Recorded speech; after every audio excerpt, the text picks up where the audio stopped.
Hello, good morning, children. Welcome back to the online classes. Today, let us start the next lesson, that is quality. This lesson is about German shoemakers called Gazler brothers. Right? Let us start. The Gazler brothers shop was run by two brothers who made beautiful boots. His brothers were people of skilled craftsmanship, hence, their shoes were never worn out. They were very famous shoemakers. They were good at work as well as they were good at production of quality boots, right?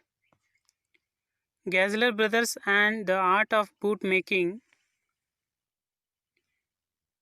The author had known the shoemaker for many years because he used to make boots for his father. Mr. Gazler was the shoemaker who lived with his elder brother in their shop in London. Gazler brothers had shop in a famous street, that is in London. He was very familiar with the author because the author's father also would bring the shoe from Gazler's shop, right? Here we have the pre-reading activity. Can a shoemaker be called an artist? Yes, if he has the same skill and pride in his trade as any other artist. If the shoemaker is very good at work as well as if he has the pride and trade as any other artist, he would be called as an artist. And the same respect for it too. Even respect is required for him. Mr. Gazler, a German shoemaker settled in London, is a perfect artist. This story is about Gazler brothers. Let us continue. Read this story to see how he devotes his life to his art, how he was involved in his work. That one we are going to read in this story. Let us start. First part. I knew him from the days of my extreme youth. The author is telling that the Gazler brother was very familiar with him even when the author was very young, because he made my father's boots. That Gazler brother would give the shoe even for the author's father also. He lived with his elder brother in his shop. That shoemaker, German shoemaker, would live with his brother in his shop, which was in a small by street in a fashionable part of London. The shop had a certain quiet distinction. There was no sign upon it other than the name of Gazler Brothers. The shop was different compared to others because there were no any signs, symbols. Just it had a name of Gazler Brothers, right? And in the window, a few pairs of boots. He made only what was ordered. In the showcase, only a few pairs of boots were kept that were ordered already. And what he made never failed to fit. Whatever he would manufacture, whatever he would produce, that would be not failed. To make boots, such boots as he made, seemed to me then and still seems to me mysterious and wonderful.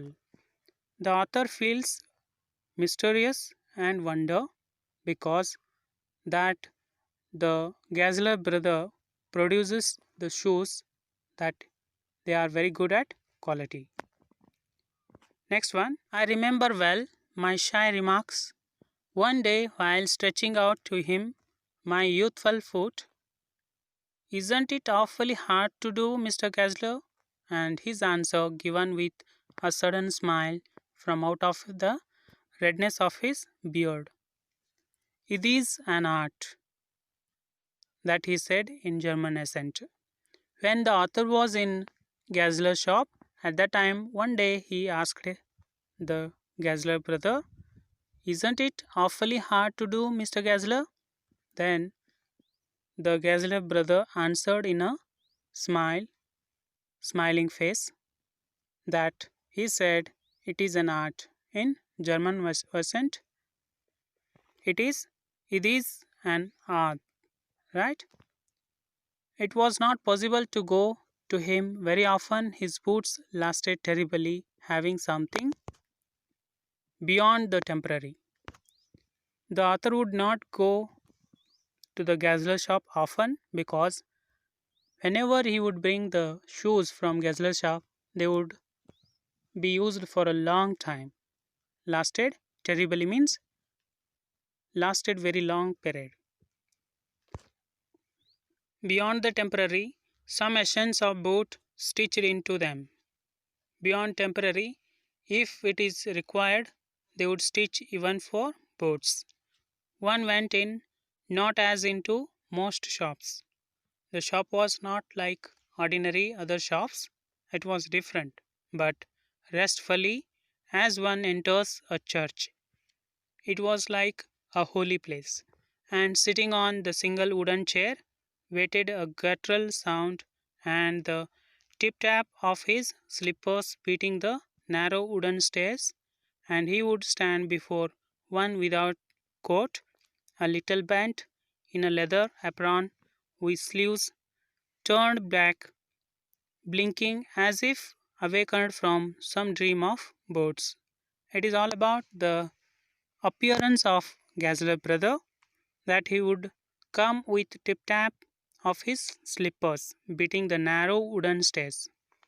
That the wooden stairs were fixed in his shop that would make the sound, and he would stand before one without coat. He would not wear coat, a little bent. That is about posture in a leather apron.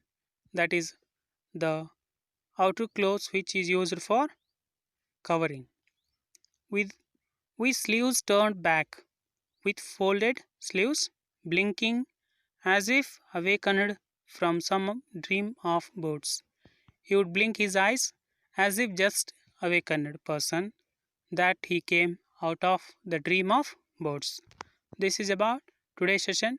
Let us continue the lesson in the next session. Thank you. Have a nice day.